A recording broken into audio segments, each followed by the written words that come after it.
ओम साई राम। आजिर साई संदेश रे बाबा कहउछंती मोर प्रिय संतान, मु जानी संतान तो जीवन रे तू बहुत कष्ट रे रहुछु। संतान तते मु कहिथिली ना संतान, तू जीवन रे अधिक काहाठु भी तो निजठु अधिक विश्वास करिबुनी संतान। हेले तू कौन कलु? तू सेई लोक को विश्वास कलु जी तो विश्वास रे विष देइथिला। थरे जो लोक तो विश्वास रे विष देइथिला तू ताकू केमिति विश्वास कलु पुणी थरे संतान? सेथिलागे तू कष्ट पाउछु। तू निजे सेमती सरल विश्वासी बोली तू समस्त को सहज रे विश्वास करि नउछु, किंतु ए दुनिया रे समस्त तो परि नुहति संतान। ए दुनिया रे बंचिबाकू हेले तते कठोर हेबाकू पड़िबो, कारण एठी समस्त स्वार्थपर, ये समस्ते निज निज स्वार्थ रे व्यस्त रहउछंती। संतान तो जीवन रे कष्ट आसीछि सी भी निश्चिंत दूर हेबो। तू जदि किछि भूल करिनु सी तो सहित विश्वासघातकता करिछि, ता फल ताको निश्चिंत भोगिबाकू पड़िबो। तू तो किछि कष्ट करिनु ना संतान, तू तो किछि खराब करिनु काहा सहित, सेथिलागि संतान तू निश्चिंत होइकि रह। तू एते कष्ट रे रहिबा किछि भी आवश्यकता नाही। तू का मन रे कष्ट देइनु, काहार खराब केबे चिंता करिनु, तू काहे कि दुख रे रहिबो? तू तो मन को पचा, तू जदि तो कर्म रे ठीक करिछु तते केही भी किछि तो जीवन रे किछि भी करि परिबेनी, कारण जहा सहित ईश्वर थांती तार ए दुनिया रे केही भी किछि करि पारंतीनी। मु कहूछि संतान तू तो निजको स्ट्रांग रख, आउ तो कर्तव्य तू करि चल। जी जेमती कर्म करिवो से सेमती फल पाइबो। तो कर्तव्य तू कर। तू जदि तो ठीक कर्तव्य करुथिबु तो अग गोड़े भी कंटा फुटिबाकू भगवान देबेनी, कारण भगवान सेही लोकर हाथ धरी थांती जे सत्यर मार्ग रे चालू थाए। जे लोक पाखे सत्य थाए आउ जे लोक सबु बेले मिथ्या पथरे चलू थाए ता पाखे तो सत्यर प्रश्न ही उठेनी, कारण ता मन ही सेमती सबु बेले मिथ्या, से सत्य को देखि पारेनी।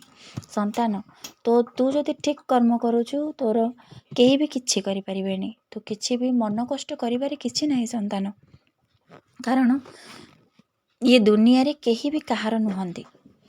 तू काहे कि मन कष्ट करिवु? मु सेथि लागि कहउतिली संतान तू जीवन रे काहाकू तो निज ठारू अधिक विश्वास करिवुनी। जदि विश्वास करिवु केवल भगवान को ही विश्वास करिवु।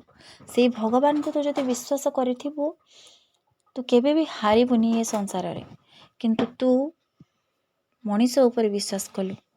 ए मनीष को कौन भरोसा संतान? ए मनीष केही कहार नुहंती। तू जदि विश्वास करिबार अछि केवल से भगवान को ऊपर विश्वास कर, प्रभु को ऊपर विश्वास कर। प्रभु तते सब बेले भल रास्ता देखेबे।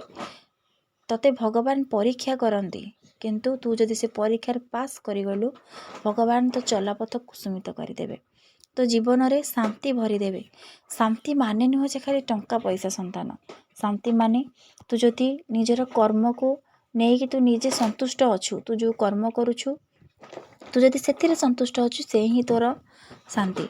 आ तू जदि सब बेले कहबू जे मते लोक धोखा देला, सब बेले चिंता रहिबू, तू डिप्रेशन रहिबू तो निज देह खराब हबो। तू सब बेले निजको स्ट्रांग रखी तू तो कर्तव्य पथरे आगे जा।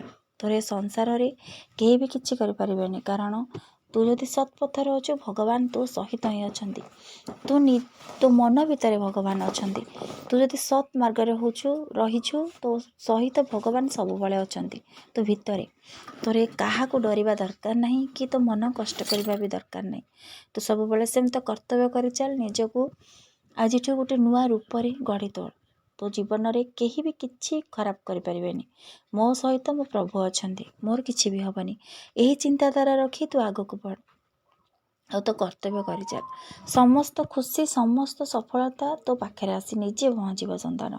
तोर किछि भी दौड़िबा सफलता पछर दरकार नहीं।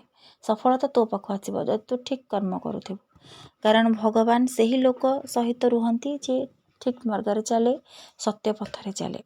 कष्ट हुए किंतु शेषरे ताहार ही जय हुए, से ही श्रेष्ठ लोक भावे परिगणित हुए। सेथिलागि कहूछि संतान तोर कष्ट रे रहिबा किछि भी दरकार नहीं। तो मन को दुख करनी संतान, तो बाबा तो सहित अछि, तोर किछि भी हबनी। तो सब बेले सेमती तो जीवन रे आगे चलिबू। सब बेले तोर सुख शांति रे तू जीवन अतिबाहित करिवु। तो मन तते सब बेले संतुष्टि देव। ତୋର କାହା ବିଷୟରେ ଭାବିବା ଚିନ୍ତା କରିବା କିଛି ବି ଆବଶ୍ୟକ ନାହିଁ।